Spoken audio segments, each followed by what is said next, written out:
Bom dia, meus queridos, tudo bem com vocês? Sejam todos muito bem-vindos à nossa videoaula de hoje, Educação Física, professor Niltinho. Nós vamos falar sobre os tipos de circos. Vamos falar de acrobacia, vamos falar de várias coisas relacionadas com o circo, tá certo? Vamos aí para finalizar o nosso quarto bimestre. Se Deus quiser, vamos fechar com chave de ouro, tá certo? E vamos lá para a nossa videoaula de hoje. Peguem a apostila de vocês e vamos seguir junto aí nesta videoaula de hoje, beleza? Vamos lá. Os de circo,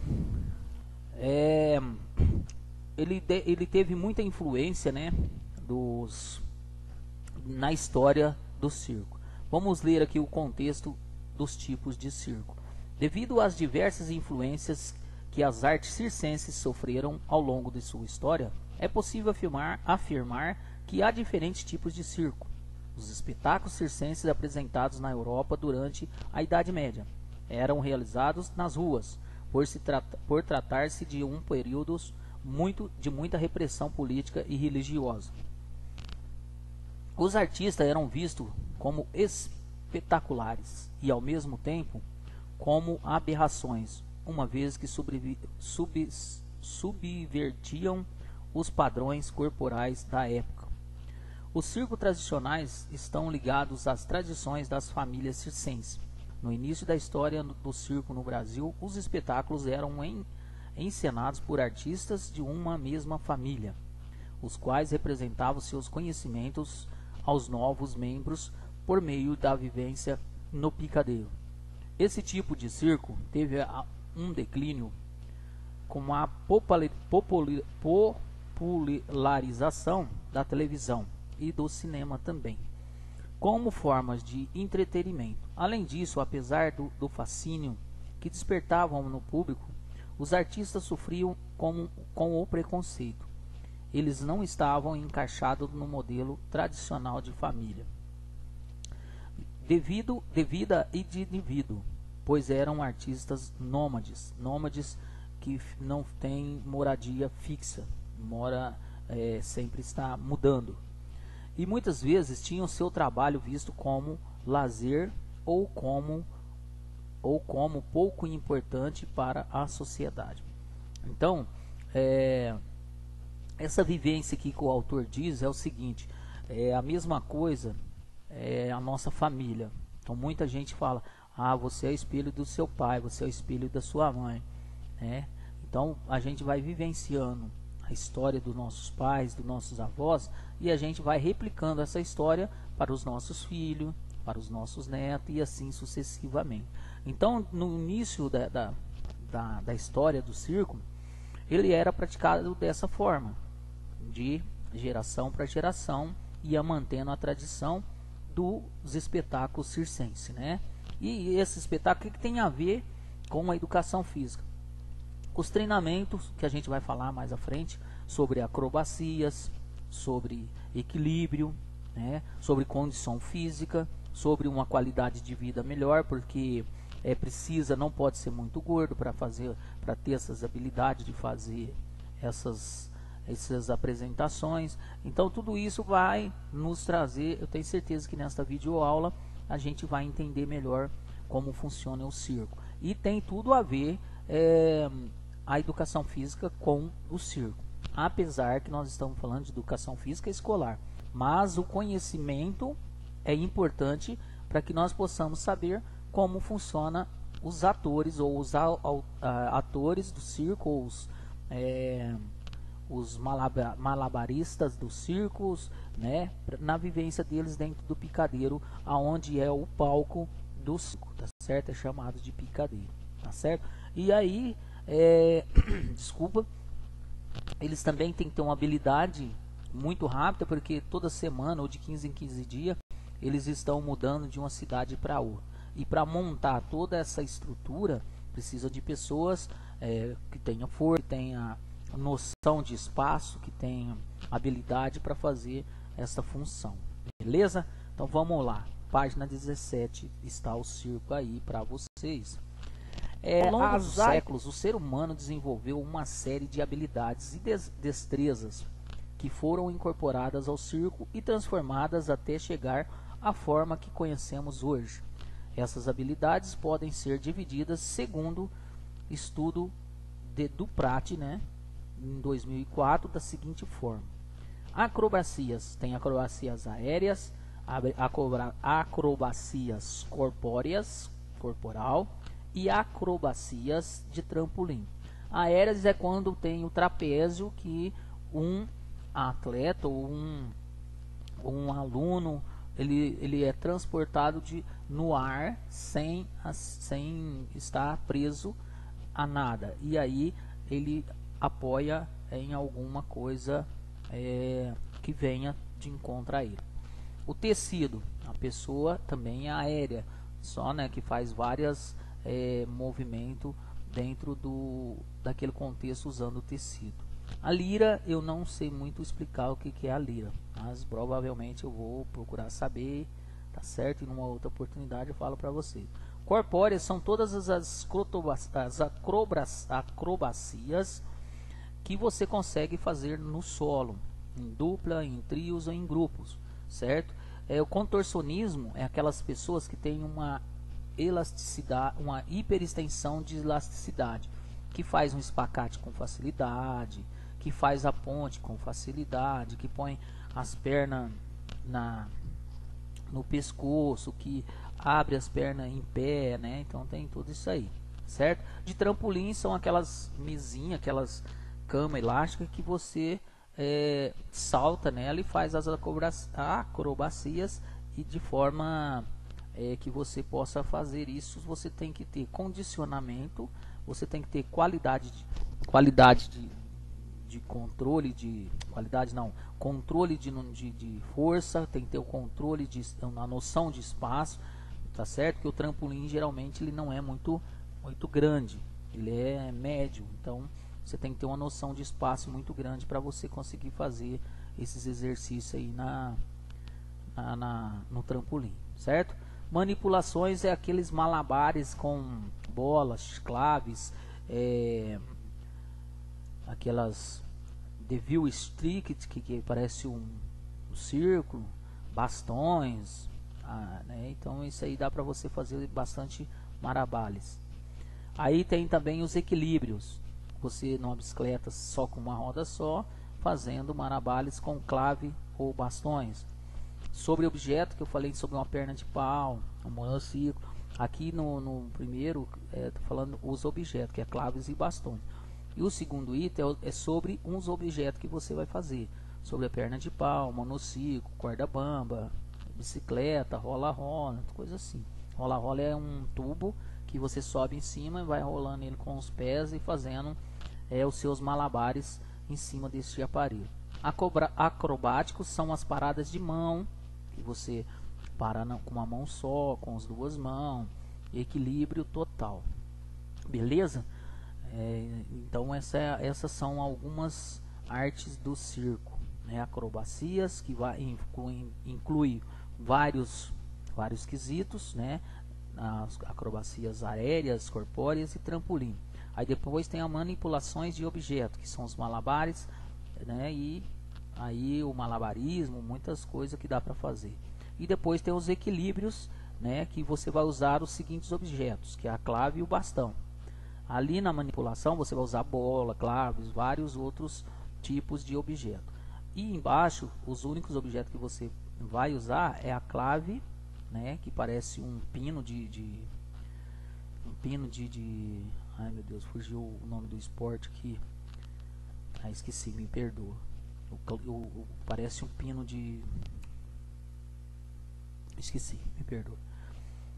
E sobre os objetos, e você vai fazer o equilíbrio sobre os objetos usando estes materiais, esses objetos, que é a clave e o bastão, em cima de uma perna de pau, um monociclo, uma corda bamba, uma bicicleta, rola-rola. É mais ou menos de você equilibrar fazendo algum malabarismo em cima de alguma coisa dessa aí, de algum objeto desse.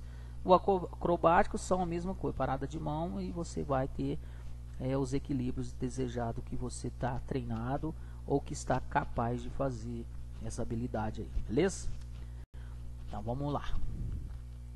Aqui já são liras, são equilíbrios e você fazendo alguns movimentos, né, em grupo, pelo menos aqui em imagem passa para nós isso, né, que você faz alguns contorcionismo nessa imagem aqui de azul, da esquerda para a direita. O outro, que é a bússola russa, é aquela que vem um lá de cima, pula em cima de uma tábua e joga os outros para cima para equilibrar em cima dos outros integrantes. A clave, é o que eu falei para vocês, né, que está aqui, é pino, mas eu não lembro o pino. O Devil Streak é esse malabares que o artista faz com 2 pauzinhos. Ele faz vários movimentos para que possa ser realizada aí essa atividade. Beleza? Beleza pura. Atualmente, a ginástica circense é trabalhada nas aulas de educação física. Também está sendo inserida nas academias, pois as pessoas têm buscado alternativas lúdicas e divertidas para a prática de exercício físico. Essa inserção do circo nas escolas e nas academias demonstra como ele vem se adaptando às novas necessidades da sociedade, ao mesmo tempo que busca repassar suas tradições às novas gerações. Então, pessoal, a questão é a seguinte: nós temos que entender que tudo está inserido na atividade e no exercício físico, certo? Agora aqui nas escolas nós estamos o que?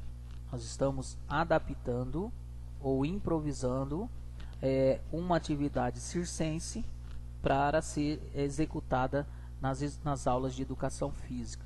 De que maneira? Prazerosa e divertida, para que isso possa tirar aquela parte de estresse, falar esse exercício repetitivo, esse exercício é chato. Então você tem uns exercícios mais prazerosos fazer, porque, por exemplo, qual criança que não gosta de fazer uma cambalhota? Qual criança que não gosta de tentar abrir as pernas e tentar fazer um espacate? Qual criança que não gosta de dependurar na trave do gol? Então tem muitas atividades que é usada na área circense que nós podemos fazer nas aulas de educação física. E também as academias, por ter exercícios repetitivos, as pessoas estão aderindo essas alternativas lúdicas para fazer a sua diversão, como algumas atividades do circo ou da área circense, certo, pessoal? Então isso é muito importante para nós professores, que a gente tem que ter diversidade de exercícios ou de atividades no nosso cotidiano, para que nós possamos ter um corpo saudável, hábitos saudáveis e vida saudável, né? Para que tudo isso aconteça, nós precisamos também ser coerente e também buscar profissionais capacitados para nos passar essas atividades, para que possamos fazer da forma que a gente possa não correr o risco de ter algum acidente com nossos músculos, com o nosso corpo, beleza? Isso aí está na página 14. A ginástica acrobática, o Kagro, é uma das modalidades competitivas. Agora, pessoal, a gente já vai entrar no meio competitivo, tá? Parece aqui, pelo que está dando, a gente vai entrar no meio competitivo. As demais práticas, é uma das modalidades competitivas reconhecidas pela Federação Internacional de Ginástica, a FIG. As demais ginásticas competitivas são aeróbica, artística, rítmica e de trampolim. A de trampolim é aquela que você vai fazer uma quantidade de acrobacias dentro de um tempo, e dentro daquele tempo, quanto mais difícil for a acrobacia, melhor será a sua pontuação, certo? Então tem algumas regras. Falou competição, tem que ter regras, tem regulamentos, tem juízes, tem arbitragem. Então tem todo um protocolo para você seguir, independente de qual atividade dessa você vai fazer, de qual atividade dessa você vai praticar nestas competição, certo? História da ginástica acrobática. Os exercícios acrobáticos fazem parte da cultura corporal desde os tempos antigos, como demonstram achados arqueológicos no México, China e Egito. Como não exijam equipamentos específicos durante o período da Idade Média, as práticas corporais, as práticas acrobáticas faziam parte dos espetáculos apresentados por um grupo de artistas na Europa. Então, pessoal, olha só, desde dos tempos antigos, né? Hoje a gente tem aí arqueólogos que pesquisam e buscam algumas coisas do antepassado. Então aqui os arqueólogos acharam no México, na China e no Egito algumas coisas que já lá da Idade Média que já existia essas práticas corporais e faziam parte de espetáculos apresentados por aqueles grupos que existiam na Europa, certo? Então, pessoal, isso é importante, a cultura, é importante vocês se interessar por uma boa leitura, né? Tem curiosidade? Pega o tema, joga no Google e faz uma pesquisa, que aí vocês vão cada dia mais se conhecendo melhor as coisas que o mundo tem para nos oferecer, beleza? Em relação à ginástica, em relação às atividades, é a mesma coisa, você tem que se interessar, você tem que ter força de vontade, você tem que ter determinação para que você possa realizar da melhor forma possível essas atividades aí. Por ser uma prática esportivizada é que tem regulamento, desportivizada é que não tem regulamento, certo? A ginástica acrobática é classificada como um esporte técnico combinatório. Esses esportes têm como objetivo a comparação das ações motoras e da qualidade do movimento segundo regras e padrões pré-estabelecidos. O nado sincronizado, por exemplo, e os saltos ornamentais também são técnicos combinatórios. Por exemplo, quanto maior for sua apresentação no nado, quanto mais difícil for sua apresentação no nado sincronizado, maior será a pontuação. E quanto melhor for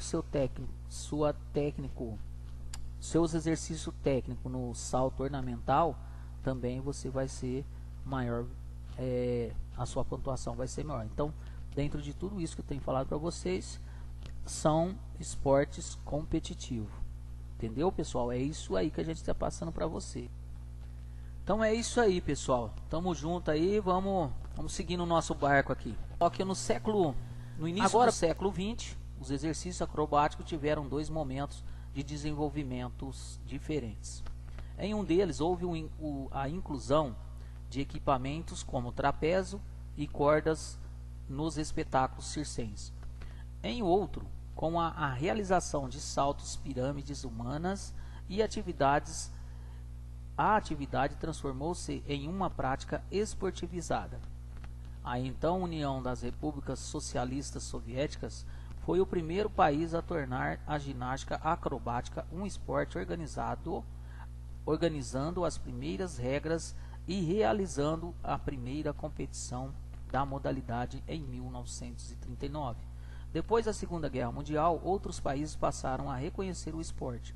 O primeiro torneio internacional de ginástica acrobática foi realizado na Polônia em 1957. Pessoal, o dia que aparecer a pergunta, o que quer dizer a palavra esportivizada e o que quer dizer a palavra desportivizada, vocês não podem errar. Esportivizada, que vem de esporte, tem que ter regras, tem que ter regulamento, tá? Tem que ter arbitragem, tem que ter juízes para analisar a performance de cada apresentação. Desportivizada, que é de desporto, que é de alegria, que é de lazer, não tem regra. Então, não esqueçam desse detalhe, beleza?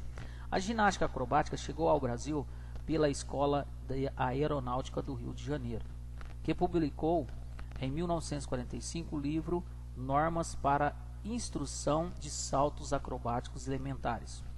Com o desenvolvimento da educação física, ela passou a ser ensinada nas escolas públicas, junto com a ginástica olímpica, antigo nome da ginástica artística. Em 1993 foi realizado em Minas Gerais o primeiro campeonato de ginástica acrobática no Brasil.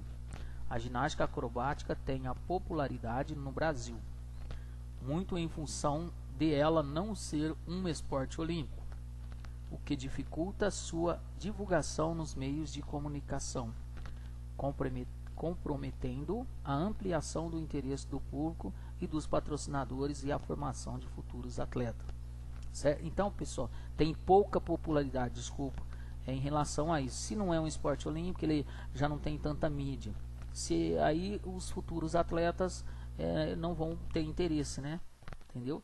Por quê? Porque se não tiver mídia, não tem patrocínio. Se não tiver divulgação, não tem empresa. Se não tiver empresa, não tem empresário que possa bancar essas modalidades. Então é isso aí que a gente está passando para vocês, e que tudo aconteceu assim, a cultura vem de ano a ano e eles vêm cada vez arrumando algum regulamento, algumas técnicas, algumas ideias para que esse esporte possa ser mais conhecido no Brasil, certo?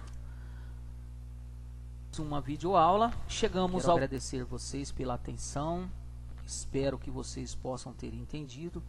Qualquer dúvida, pessoal, ainda estou à disposição de vocês, e a gente junto nós podemos resolver qualquer problema, certo? Nós tentaremos resolver qualquer problema. Se nós precisarmos de ajuda, nós corremos atrás das outras ajudas. Então, pessoal, espero a Deus que estejam tudo bem com vocês aí, acredito no poder da educação e até a próxima, se Deus quiser. Beleza? Abraço a todos, fiquem com Deus.